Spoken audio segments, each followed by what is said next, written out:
గట్టిగా సుప్రీంకోర్టు ప్రధాన న్యాయమూర్తిగా జస్టిస్ గవాయ్ ప్రమాణం రాష్ట్రపతి భవన్లో కార్యక్రమం హాజరైన ప్రధాని కేంద్ర మంత్రులు.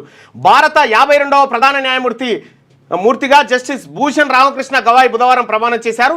రాష్ట్రపతి భవన్లో గణతంత్ర మండపంలో జరిగిన కార్యక్రమంలో రాష్ట్రపతి ద్రౌపది ముర్ము ఆయనతో హిందీలో ప్రమాణం చేయించారు. ఈ కార్యక్రమానికి ఉపరాష్ట్రపతి జగదీష్ ధన్కర్, లోక్సభ స్పీకర్ ఓం బిర్లా, ప్రధాని నరేంద్ర మోడీ కూడా ఈ కార్యక్రమానికి హాజరైన. ఆ కార్యక్రమానికి సంబంధించినటువంటి అంబేద్కర్ దగ్గర అంబేద్కర్ నివాళులు అర్పించి నుంచి అట్లేదు. ఒక దళిత బిడ్డ సుప్రీంకోర్టు ప్రధాన న్యాయమూర్తి, రెండవ దళిత బిడ్డ.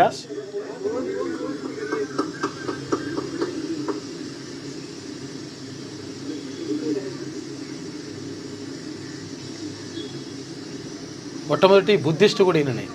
మొట్టమొదటి బుద్ధిస్టు, రెండవ దళిత బిడ్డ ఈయననా?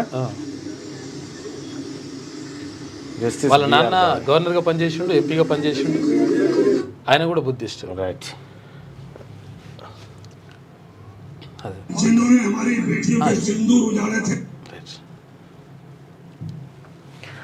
రైట్. ఇక్కడ ఒక ఆదివాసీ రాష్ట్రపతి, దళిత సుప్రీంకోర్టు న్యాయమూర్తికి, ప్రధాన న్యాయమూర్తికి, బీసీ ప్రధానమంత్రి సమక్షంలో ఈ కార్యక్రమం జరిగింది.